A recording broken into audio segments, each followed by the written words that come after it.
پتہ چلا اچھے کلام کی تاثیر ہوا کرتی ہے. آپ لوگوں سے ملے اور ملتے وقت کیا کرتا ہے اس طریقے سے بات کریں گے کوئی آپ سے دوبارہ ملنے کی خواہش نہیں رکھے گا. لیکن آپ ملیں گے کب آئے کیسے ہیں گھر والے کیسے ہیں تو ملاقات کی تمنا پیدا ہوگی. یا اگر رسول اللہ اپنی عظمتوں پر قربان ایسا ڈھنگ ہمیں سکھا دیا کہ دنیا ہم سے نفرت نہیں ہم سے محبت کرے. لیکن ہم ہی کم نصیب ہیں کہ آپ کے طریقے کو چھوڑ کر نفس اور شیطان کی اکساہٹوں کے شکار ہیں. آج ہمارے نمو لہجے کو دیکھ لیجیے, ہمارے بات کرنے کے انداز کو دیکھ لیجیے. ہماری قوم کو پہچانی ہی جاتی ہے ماں بہن کی گالی میں. بات کرنے کی تمیز نہیں, بات کرنے کا لہجہ نہیں, بات کرنے کا انداز نہیں, بات کرنے کا طریقہ نہیں, کوئی چیز بھی نہیں. اور ہم اپنے آپ کو مسلمان کہتے ہیں. اے اللہ کے رسول صلی اللہ تعالی علیہ وسلم کے پیارے ایمان, اگر ہم قرآن کا مطالعہ کریں تو قرآن ہمیں بتاتا ہے کہ کس سے کیسے بات کرنی چاہیے. قرآن اس کا طریقہ ہمیں بتاتا ہے. آئیے سب سے پہلے جنگل انسانوں سے بات کرنے کے حوالے سے قرآن کیا کہتا ہے. تو قرآن کہتا ہے وَقُولُوا لِلنَّاسِ حُسْنًا, لوگوں سے اچھی بات کرو. اللہ اکبر, جب بھی بات کرو تو اچھی طریقے سے بات کرو. جب بھی بات کرو تو اچھے الفاظ استعمال کیا کرو, اچھے لفظوں کا استعمال کیا کرو. لوگ کہتے ہیں لفظوں کا کیا, جو چاہو بول دو. نہیں, لفظوں کی طاقت ہوتی ہے, لفظوں کی قوت ہوتی ہے. الفاظ بڑے معنی رکھتے ہیں, الفاظ کی بڑی طاقت ہوتی ہے. میرے پیارے آقا صلی اللہ علیہ وسلم کے پیارے دیواروں, کفر کی باتیوں کے اندر پوری زندگی گزارنے والا شخص اگر زندگی کی آخری سانس کے بعد کلمہ طیبہ پڑھ لے, ایک کلمے کی بنیاد پر زندگی کے کفر کے سارے گناہ اللہ معاف کروا دیتا ہے اور وہ جنت کا حقدار بن جاتا ہے. ایک کلمے کی بنیاد پر جو انہوں نے زبان سے ادا کیا اس کا کفر بھی مٹا اور اس کے گناہ بھی مٹ گئے. اور 60 سال شادی کی زندگی کے گزر چکے ہیں اور بڑی اچھی زندگی گزر رہی ہے. لیکن اگر غصے میں آنے کے بعد شوہر نے صرف 3 لفظ اپنی بیوی کو کہہ دیے طلاق طلاق طلاق, تو زندگی کے لیے وہ حرام ہو جایا کرتی ہے. پتہ چلا لفظوں کو معمولی نہ سمجھو, زبان سے نکلنے والے الفاظ کو ہلکا نہ سمجھو. الفاظ کی بڑی قیمت ہوتی ہے. اگر یہ قیمت نہ ہوتی تو کبھی بخاری شریف کی آخری حدیث کے اندر یہ کرنا آتا کہ کلمتان خفیفتان, اللہ کلمتان حبیبتان الی الرحمن, خفیفتان علی اللسان, ثقیلتان علی المیزان. آپ ذرا سوچو تو صحیح, سبحان اللہ و بحمدہ سبحان اللہ العظیم اگر کوئی پڑھ لے تو یہ کلمات ایسے ہیں جو رحمان کو محبوب ہیں, میزان پر وزنی ہیں, زبان پر ہلکے ہیں. پتہ چلا کلمات کی طاقت ہوتی ہے, الفاظ کی طاقت ہوتی ہے. قرآن کہتا ہے ما یلفظ من قول الا لدیہ رقیب عتید. ہر لفظ ہمارا نوٹ کیا جاتا ہے, ہر لفظ ہمارا لکھا جاتا ہے, ہر لفظ ہمارا محفوظ کیا جاتا ہے. میرے پیارے آقا صلی اللہ علیہ وسلم کے پیارے دیواروں, آپ ذرا دیکھیں جنگل انسانوں سے بات کرنی ہو تو قرآن کہتا ہے وَقُولُوا لِلنَّاسِ حُسْنًا, لوگوں سے اچھی بات کہو. اور خود حضور سے فرمایا وَقُلْ لِعِبَادِي يَقُولُوا الَّذِي هِيَ أَحْسَنُ. میرے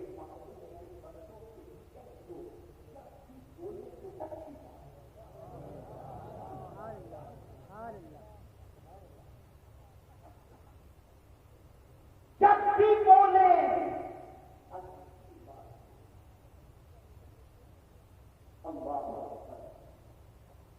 حیرت و تعجب کی بات ہے, جس قوم سے لوگ بولنا سیکھتے تھے آج اس قوم کی بولنے کی وجہ سے لوگ اسے نفرت کرتے ہیں. آج ہم ذرا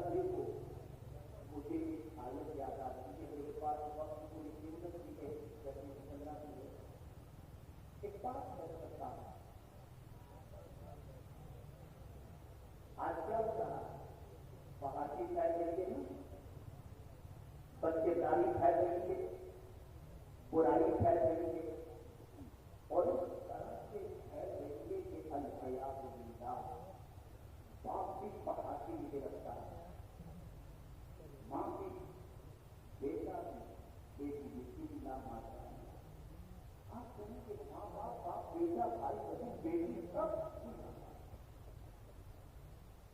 سیریل دیکھنے کے لیے جب بیٹھتے ہیں کون سے ایسے مناظر ہوتے ہیں جو اچھے ماں بھی دیکھ رہی ہے، بیٹی بھی دیکھ رہی ہے، بیٹا بھی دیکھ رہا ہے، بہو بھی دیکھ رہی ہے، جس کا تذکرہ کرنا باپ کے سامنے بیٹے کے لیے حجاب اور شرمندگی ہوتی تھی، آج وہی چیز کرنے لگے یہ ساری چیزیں ہو گئی۔ اب جانتے ہیں اور ایک جاہلیت میں کیا ہوتا ہے اس مہاجی کے جب اس دور کے اندر لوگوں سے کہا جاتا کہ پیش کام نہ کرو، یہ بے حیائی ہے، بے حیائی سے بچو، مہاجی سے بچو، قرآن کہتا ہے کہ جو انہوں نے کہا تھا میرے وہ بھائی جو باپ بن چکے ہیں یا مستقبل میں شادی کے بعد باپ کرنے والے ہیں، قرآن کی آیتوں کو والذین اذا فعلوا فاحشۃ قالوا وجدنا واللہ امرنا بها قل ان اللہ لا یأمر بالفحشاء۔ آپ جانتے ہیں جب بے حیائی کرنے والوں سے کہا گیا کہ تم کیا کر رہے ہو، یہ بے حیائی ہے، تو جواب میں وہ بچے کیا کہتے تھے معلوم ہے؟ وجدنا علیہ آبانا، ہم نے ہمارے ماں باپ کو ایسا ہی دیکھا۔ آج کا باپ اگر بیٹے کے سامنے بے حیائی کرے، آج کی ماں بیٹے کے ساتھ بیٹھ کر گندی پکچر دیکھے یا سیریل دیکھے اور اس کے بعد بچے کو بے حیائی سے روکنے کے لیے جب چلے گی تو قرآن نے پہلے ہی کہہ دیا کہ سوری جاہلیت میں جو کہا جاتا تھا آج کا بیٹا نہیں کہے گا۔ مجھے یاد ہے میرے ایک دوست نے مجھ سے کہا میرے بیٹا آؤٹ آف سائٹ جا رہا ہے، حضرت ذرا اسے سمجھائیے۔ میں نے کوشش کی اور میں نے سمجھانے کی بھرپور محنت کی۔ کچھ دنوں کے بعد آپ جانتے ہیں میرے دوست نے مجھ سے کہا حضرت اب اس کو سب سمجھائیے گا تو دیجیے اس کے حال پر کیا توفیق دے دے گا۔ کہا نہیں، ایک دن میں اپنے بیٹے سے کہا بیٹا تو جو کر رہا ہے وہ صحیح نہیں ہے۔ تو میرے بیٹے نے مجھے جواب میں کہا ابا جب آپ میری عمر کے لیے کیا کرتے ہیں؟ آج کے لوگ بدکرداری سے اپنے دامن کو داغدار کر کے یہ تصور کرتے ہیں کہ ہم اپنی زندگی کو ایسے موج کے اندر گزاریں، یہ عمر ہے ہماری۔ کل تمہاری اولاد اللہ نہ کرے غلط رات کے بتانے کے بعد یہ نہ کہے کہ ہم تو وہی کر رہے ہیں ہمارے پاس۔ آج گالیاں وراثت میں مل رہی ہیں، آج قلت چلی وراثت میں مل رہی ہے، آج بدتمیزی وراثت میں مل رہی ہے، آج گھر گھر کے جھگڑے وراثت میں مل رہے ہیں۔ یہ ساری چیزیں گھروں سے نکل کر آتی ہیں اور پھر اس کے بعد وہی سوسائٹی میں پھیلتی چلی جاتی ہیں۔ اے رسول گرامی مقام صلی اللہ علیہ وسلم کے دیوانوں، تو یاد رکھو قرآن کہہ رہا ہے لوگوں سے جب بھی بات کرو تو اچھی بات کرو۔ اللہ اکبر۔ اب آئیے سب سے پہلے سمجھ لیں گے، یہ تو جنرل لوگوں کے حوالے سے بات ہو گئی، اب قرآن مقدس پوچھتے ہیں اے قرآن تو بتا اللہ سے بات کرنی ہو تو کیسے کریں، اللہ سے کلام کرنا ہو تو کیسے کریں، اللہ سے معروضات پیش کرنے ہو تو کیسے کریں۔ وسائل کے پہاڑ ٹوٹ رہے ہیں، تکالیف کی باتوں سے گزر رہے ہیں، ایسا لگ رہا ہے کہ اب تکلیف کا آسمان پھٹے گا اور ہم ختم ہو جائیں گے، اب زمین میں زلزلہ پیدا ہوگا، ہم برباد ہو جائیں گے۔ وہ آسی بدحالی کے شکار ہیں، بچیاں جو ہے وہ جوانی کی دہلیز پر پہنچ چکی ہیں، کوئی رشتہ نہیں آ رہا، مرد کے بوجھ تلے دبے ہوئے ہیں، بیماریاں گھر تک ساتھ چھوڑنے کو تیار نہیں ہیں، لڑکے آبادی کے راستے پر جا رہے ہیں۔ ایسا لگتا ہے کہ مصیبت نے ہمارے گھر ہی کا رخ کر لیا۔ اس طریقے سے جب انسان گرفتار ہوتا ہے تو کیا کرتا ہے؟ اللہ کی بارگاہ میں معاذ اللہ کہتا ہے کیا مولا میرا ہی گھر مجھے ملا تھا، میں نماز پڑھتا ہوں، میں روزے رکھتا ہوں، میں گناہ سے بچتا ہوں، میں حرام کام نہیں کرتا، پھر بھی میرے گھر کے دروازے پر یہ تکالیف دستک دیتی ہیں، یہ وہ انسان کہے گا جو انسان قرآن کی روشنی میں اللہ سے بات کرنے کا طریقہ نہیں جانتا۔ آئیے میں آپ کو بتاؤں، حضرت ایوب علیہ السلام پر مصیبتوں کا کون سا پہاڑ نہیں ٹوٹا؟ سارے بچے شہید ہو گئے، سارے مکانات گر گئے، ساری جائیداد ختم ہو گئی، سارے مویشی ختم ہو گئے۔ حضرت ایوب علیہ السلام اپنی بیوی کے ساتھ روانہ ہو گئے، بیوی نے مرد کے اندر گرفتار دیکھا، عرض کرنے لگی اے میرے سرکار آپ اللہ کے نبی ہیں، بارگاہ سمدیت میں دعا کریں گے، مصیبت ٹل جائے گی، صحت نصیب ہو جائے گی، آپ اللہ کی بارگاہ میں دعا کر دیجیے۔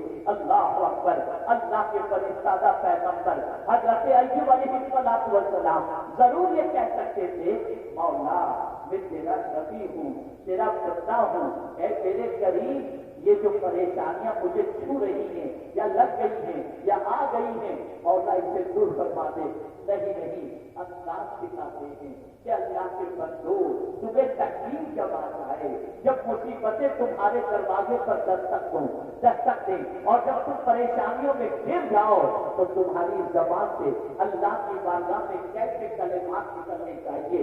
اللہ اکبر، حضرت ایوب علیہ السلام ایسی تکلیف میں کہ بچے، مال، جائیداد سب کچھ ختم ہونے کے باوجود بھی جب اللہ کی بارگاہ میں عرض کرتے ہیں تو جو کہتے ہیں رب انی مسنی الضر وانت ارحم الراحمین، اے میرے رب مجھے مصیبت میں چھوا تک دیا اور تو سب سے زیادہ رحم کرنے والوں میں رحم کرنے والا ہے۔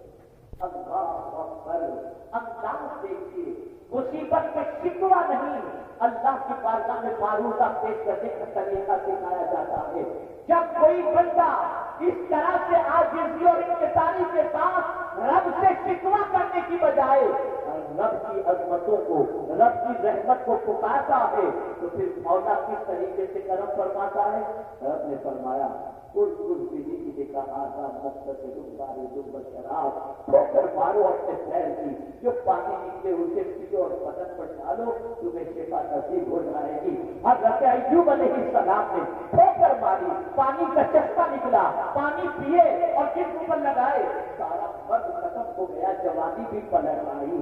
آپ اندازہ لگائیں تو رب نے بھی فرمایا اِنَّا وَجَدْنَاهُ صَابِرًا، کیا ہی اچھا بندہ ہے۔ پتہ چلا اے رسول اعظم کے دیوانوں، جس طریقے سے راحت خدا کی طرف سے ہے، تکلیف بھی خدا کی طرف سے ہے۔ اسی لیے صوفیاء کرام کی زبان پر کبھی شکوہ نہیں ہوتا تھا۔ جس طریقے سے ہم راحتوں کا استقبال کرتے ہیں وہ اللہ کی طرف سے آنے والی مصیبتوں کا استقبال کرتے تھے۔ اس لیے کہ وہ کہا کرتے تھے کہ راحت کے اندر ہماری خوشی کا بھی دخل ہے، لیکن مصیبت میں تو صرف خدا کی خوشی کا دخل ہے، اس لیے کہ وہ چاہتا ہے تبھی مصیبتیں آتی ہیں۔ اے رسول گرامی وقار صلی اللہ علیہ وسلم کے دیواروں، تو اللہ کی بارگاہ میں کیسے عرض کرنا چاہیے یہ طریقہ قرآن سکھا رہا ہے۔ حضور کی بارگاہ میں کیسے عرض کرنا چاہیے اللہ اکبر، تو قرآن کہتا ہے یا ایھا الذین آمنوا لا تقولوا راعنا وقولوا انظرنا۔ اللہ اکبر، یا رسول اللہ نظر کرم کیجیے، رسول اعظم کی بارگاہ میں جب عرض کرنا ہو تو اس طریقے سے عرض کرو، اور اللہ اکبر رسول کی آواز پر اپنی آواز کو بلند نہ کرو۔ آج تک آپ نے سنا ہے کہ تقویٰ اس کو کہا جاتا ہے جو بندہ اللہ سے ڈرے اسے تقویٰ، جو گناہوں سے بچے اسے تقویٰ، لیکن تقویٰ کا ایک انداز قرآن نے یہ بھی بتا دیا اور اس تقوی کا معیار اتنا بلند بتا دیا کہ جس کی کوئی انتہا نہیں۔ قرآن کہتا ہے ان الذین یغضون اصواتهم عند رسول اللہ اولئک الذین امتحن اللہ قلوبهم بالتقوی۔ اللہ اکبر، جو رسول کے سامنے اپنی آواز کو پست رکھتے ہیں اللہ نے ان کے دل کو تقوی کے لیے چن لیا ہے۔ یہ رسول کی بارگاہ کا اثر ہے، وہاں ڈھنگ ہے بات کرنے کا طریقہ سکھایا جا رہا ہے۔ ماں باپ سے کیسے بات کی جائے، ماں باپ سے کیسے بات کی جائے،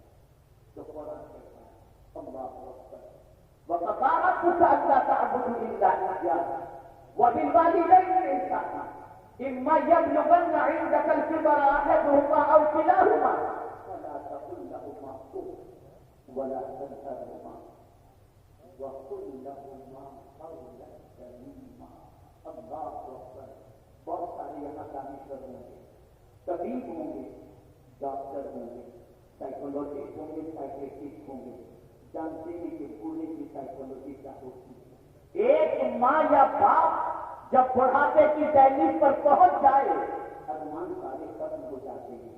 اچھے پہننے کا ارمان نہیں, اچھے کھانے کا ارمان نہیں, اچھے گھر کا ارمان نہیں, اچھی گاڑی کا ارمان نہیں, اس لیے کہ عمر کے اس حصے پہ پہنچ چکے ہیں جہاں بس زندگی کٹ رہی ہے. تو بڑھاپے میں ایک باپ اپنی اولاد سے کیا چاہتا ہے, ایک ماں اپنی اولاد سے کیا چاہتی ہے. اللہ اکبر. قرآن نے اس نفسیات کو سامنے رکھ کر کے بڑھاپے کے ہی دور کو یاد کروایا اور فرمایا اما یبلغن عندک الکبر احدہما او کلاہما. جوان کی بات نہیں فرمائی کہ جب تمہارے ماں باپ جوان ہو کرو, حالانکہ جوانی میں بھی وہ نہیں کرنا چاہیے, لیکن اگر تمہارے ماں باپ میں سے کوئی بڑھاپے کو پہنچ جائے تو دونوں میں سے کسی کو بھی نہیں. میرے قریب ان سے کیسے بات کریں جو قرآن کہتا ہے وقل لہما قولا کریما. ان سے عزت سے بات کرو, ان سے پیار سے بات کرو. بڑھاپے کی دہلیز پر پہنچنے والے ماں باپ اپنی اولاد سے کسی اور چیز کی تمنا نہیں رکھتے, ایک ہی تمنا رکھتے ہیں بچہ مجھ سے پیار سے بات تو کرے, یا جب دیکھو تب جھڑکتا رہتا ہے. اس عمر میں ہم کہاں جائیں, یہ باپ کہتا ہے. لیکن جب ایک بچہ اپنے باپ کے بڑھاپے کے پہنچنے کے بعد, ماں کے بڑھاپے میں پہنچنے کے بعد جب نرمی سے بات کرتا ہے, شفقت سے بات کرتا ہے, پیار سے بات کرتا ہے, بیٹا سو رہا ہوتا ہے, ماں کی دعائیں باپ جعفر سے ٹکرا رہی ہوتی ہے. اے اللہ, بڑھاپے میں جس طرح سے میری اولاد نے مجھے سکون کی دولت عطا فرمائی, تو بھی اسے سکون کی دولت سے مالا مال کر دینا. بڑھاپے میں ماں, لیکن آج بڑھاپے میں باپ کو بڑھنا کہا جاتا ہے, ڈیتھ اسٹاپ کہا جاتا ہے, چھڑکا جاتا ہے, خسک کہا جاتا ہے, نہ جانے کیا کیا کہا جاتا ہے. یہ سب اس لیے کہا جاتا ہے کہ تم نے قرآن سے کس سے کیسے بات کی جائے تم نے یہ طریقہ نہیں سیکھا, یہ طریقہ نہیں سیکھا. ارے یہاں تک سربراہ مملکت سے بات کرنی ہو, وقت کے حکمران سے بات کرنی ہو, خدا کی قسم اس کا طریقہ بھی قرآن سکھاتا ہے. آؤ میں تمہیں بتاؤں, حضرت موسیٰ علیہ السلام کو, حضرت ہارون علیہ السلام کو, دونوں کو جب رب قدیر فرعون کی طرف بھیجتا ہے تو فرماتا ہے وَقُولَ لَهُ قَوْلًا لَيِّنًا. تم دوستوں اس سے نرمی سے بات کرنا. اللہ انداز کو دیکھ کے قرآن کا کس سے کیسے بات کی جائے قرآن کام سکھاتا ہے. بس ایک آخری بات کر دوں, اس لیے کہ وقت اجازت نہیں دیتا کہ مزید اس پر گفتگو کر سکوں. آپ جانتے ہیں یہاں تک کہ معاملے والا واضح پر ساری آئے, اس سے کیسے بات کی جائے اس کا انداز بھی قرآن مانگنے والی. ماہ رمضان آ رہا, لائن لگی, ہر چیز کے مانگنے والی, کچھ اپنے کے مانگیں گے, کچھ قوم کے لیے مانگیں گے, کچھ آپ کی آخرت کے لیے مانگیں گے, کچھ آپ کے فائدے کے لیے مانگیں گے. ساری چیزیں تو کوئی کہے گا سالانہ کیا بار بار کروا دے, کیا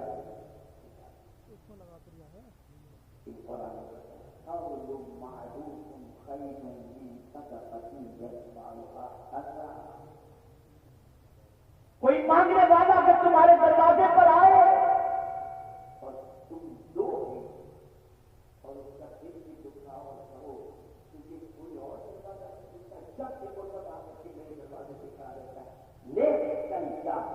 اور آپ کہتا ہے اس سے بہتر تھا, اس دینے سے بہتر تھا کہ تم اتنا کیسے تھا. اور آپ دیکھ لیجیے یہ معذرت مجھے قبول کر دیجیے, اچھی بات کہہ کے اس کو روک کر دیتا, یہ تیرا اچھی بات کرنا کچھ دینے سے بہتر ہے جس سے اس کا دل دکھ جائے. یہ قرآن یہ کوئی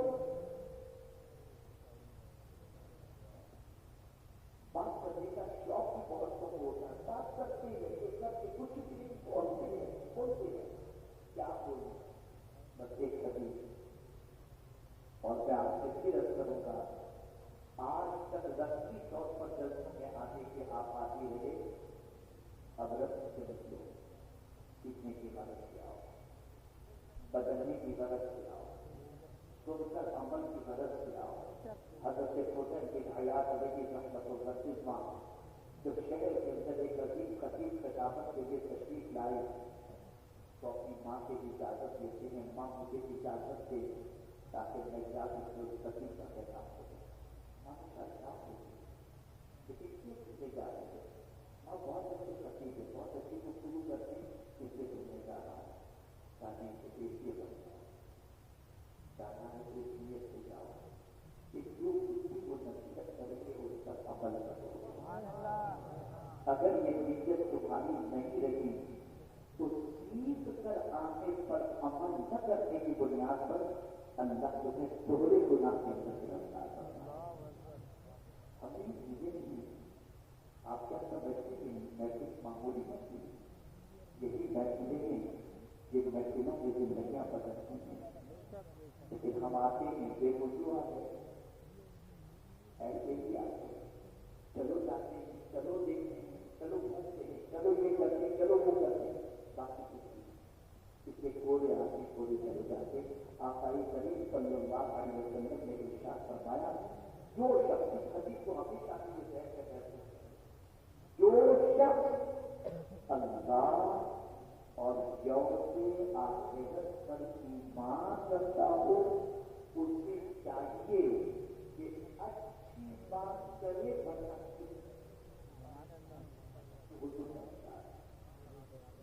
اور رسول اعظم صلی اللہ علیہ وسلم نے ارشاد فرمایا جو شخص اپنی زبان اور شرمگاہ کی حفاظت کا ذمہ لے میں اس کی شفاعت کا ذمہ لیتا ہوں. دو چیزیں یاد آتی ہیں اپنی گفتگو کا. ایک چیز عبادت کی لذت نماز کچھ پتہ ہی نہیں چلا اس کو کیا سمجھانا اور سمجھ جائیں آج کے طور پر کیسے کرتے ہیں. کھانا کھا رہے ہیں, کسی کا فون آ گیا, بات چیت کرنے کھا رہے کیا کھایا پتہ ہی نہیں کیا کھا رہا ہے پتہ ہی نہیں چلا. کسی کی فون کر رہے ہیں سب جو نہیں بچی ایسے ہی عبادت کی عبادت ابھی جاتا سچ بتاؤ نماز پڑھ کے کون سی لذت ہے, اور اگر نماز کو لذت نہ ہوتی تو بہت کے پاس 40 سال تک شادی کو صرف بچے کی نماز ادا. اگر عبادت میں لذت نہ ہوتی تو مولا علی قدم اللہ تعالیٰ بظہور شریف تک فرماتے کہ حالت نماز سے چیز نکال دینا مجھے پتا ہے یہ لذت. ارے موت کی بھی لذت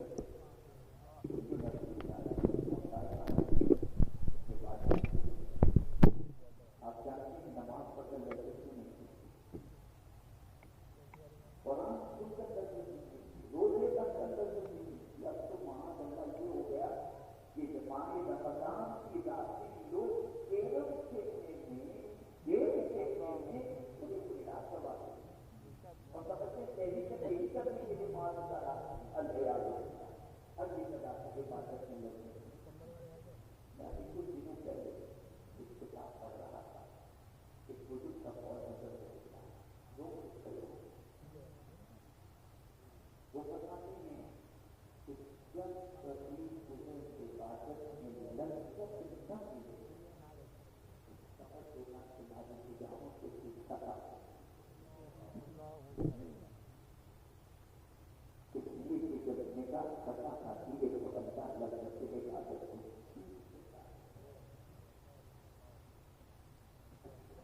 حضرت عبداللہ ابن مبارک رضی اللہ تعالیٰ عنہ فرماتے ہیں بدن میں سستی, عبادت میں سستی, روزی میں تنگی, جب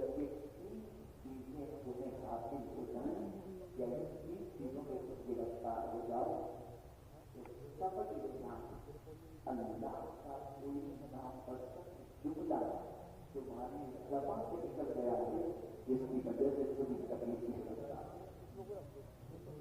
مطلب زبان کو درست کرو، وہ کہو تو کہنے کا ہو، ویسا کہو جیسا کہنے کا ہو، اللہ کو عزت سے بتا دو، آقا کریم رؤوف الرحیم علیہ السلام کے سب کو مل گئے، مجھے آپ کو سب کو قرآن و احادیث پر عمل کی توفیق نصیب فرمائے۔ ہمارے الحاج معین صاحب جو ماشاء اللہ بڑے فعال اور حقیق ہیں، سوشل ایکٹیویٹیز سے لے کر ساری ایکٹیویٹیز کے اندر دینی ایکٹیویٹیز میں اللہ تعالیٰ ان کی خدمات جدیدہ کو اپنی بارگاہ میں قبول فرمائے، اور پروردگار جتنے بھی علماء کریم احترام یہاں پر تشریف فرمائے، پروردگار آقا کریم صلی اللہ علیہ وسلم کے سب کو پہل سب کے سائے آپ سب کو ہم سب قرار فرمائے، وعلینا ان البلاغ المبین۔